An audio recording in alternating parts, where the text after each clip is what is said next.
I absolutely despise airports and air travel. That really scares me to death because it's not safe. You could die. I hate the dictatorial way that you're told to pick this up, get your bag, no you can't, yes you can, stand here, join the queue, leave the queue. It seems as if as soon as you enter an airport, you're absolutely nothing. You're just this great big blob of flesh. It's Morrissey's first visit to Australia for 11 years, and one fan is more pleased to see him than most. She won a competition to meet him back in 1992, and today she finally gets a chance. Nice to meet you. You must be feeling so tired after this tour. I'm glad one person realises that. Thank you for waiting all this time. Bound to be disappointed. Thank you so much for your time and everything you've done. You've made me and so many people so happy. I didn't mean to. Every night it's really a bit like starting and finishing a play. It's like stepping out and doing Hamlet or Macbeth. There's a lot of mental preparation. Am I going to see you get changed? Only in your dreams. But you have to, at least from a distance, look as if you know what you're doing. And I can manage that. He has a sense of stage in that he'll arrive, you know, he doesn't just slink on.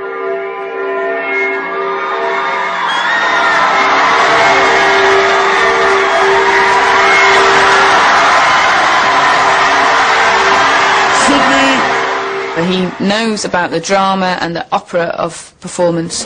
But Jesus made me so, Jesus saved me from pity, sympathy, and people discussing me. He is abandoned in a way that one wouldn't imagine. That's been done. That's what is fascinating to watch, is this person who goes from being quite a reserved person to somebody who will strip down to the waist, flagellate himself on the stage. It's always the quiet ones, isn't it? You know, you've got to watch out for them. I mean, he's a right dirty bastard, you know. The lights go out, and you even care.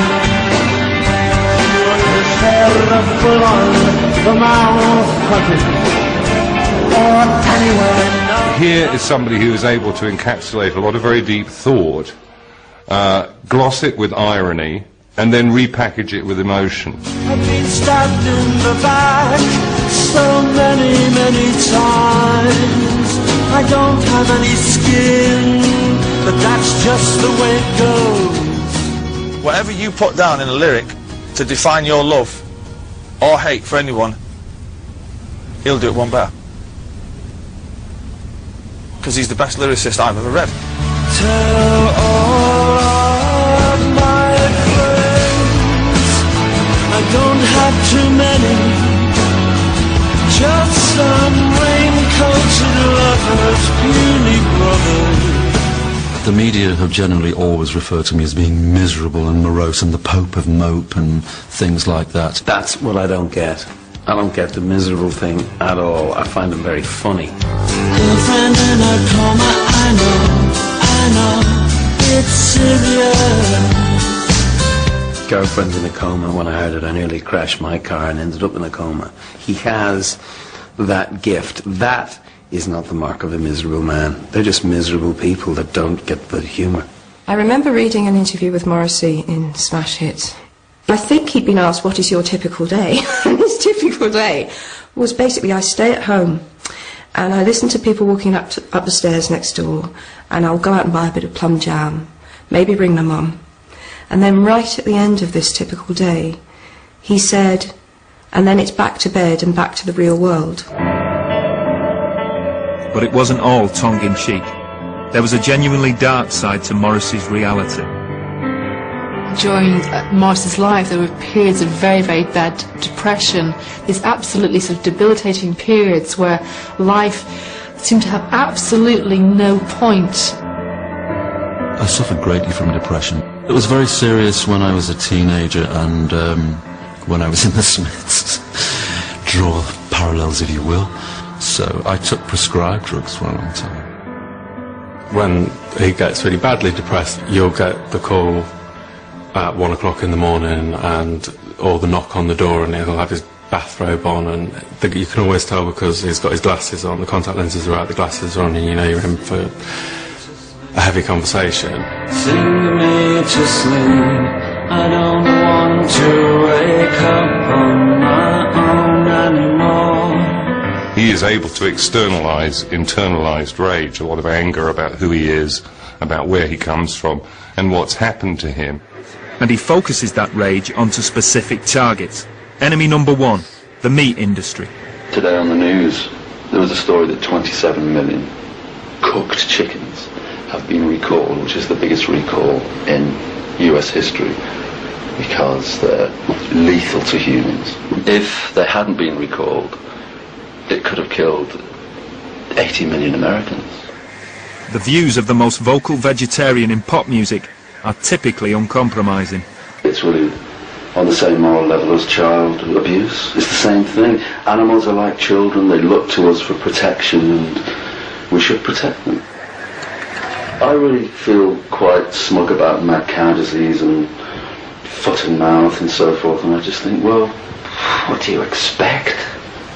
People have been saying it for years. I don't think that in the year 2003 you can actually realise what an outrage he caused by calling an album Meat is Murder. The amount of times people have said that it was Meat is Murder that converted them, I mean, it's astonishing. I've met many people, and that's why that song's so important. This beautiful creature must die. This beautiful creature must die. A death for no reason. This death for no reason is murder. I personally love a bit of bacon.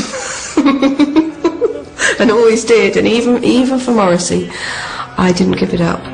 It's not succulent, tasty or kind.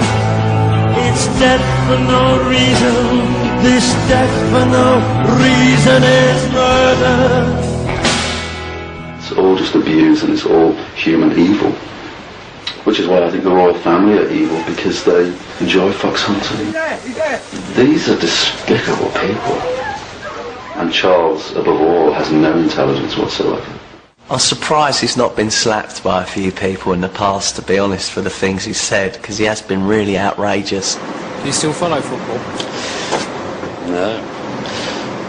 I mean, if they were kicking a politician around, I'd follow then. If it was Tony Blair instead of a round object, I'd be captivated. I think he's very true to himself that way. I don't think he would censor himself, and then if people don't understand it, then fuck him. I just don't think that he could care less, to be honest. I've never intended to be controversial, but it's very easy to be controversial in pop music because nobody ever is. I remember him telling me, like, oh, this song, you won't like the title. I said, what is it? And he went, it's called The National Front Disco. I was like, oh my God, you're going to get us killed. It caused the biggest uproar of his career.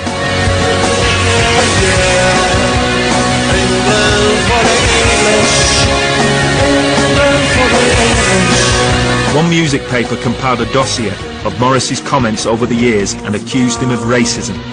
He never responded. They've kept on at that thing, like, well, if he doesn't defend himself, then he must be. Why fucking should he? You know, why should he? We all know for a fact he's not.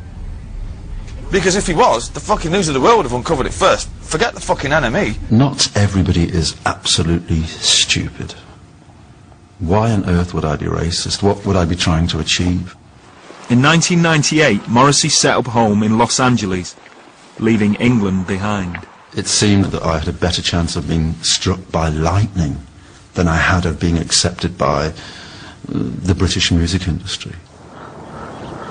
Morrissey is one in a long line of great English artists like P.G. Wodehouse or Noel Coward, who eventually leave because they're just not prepared to be pilloried for the very qualities that they were initially praised for. I'm just passing through here. I'm on my way to somewhere civilized. And maybe I'll even arrive. Maybe I'll even arrive.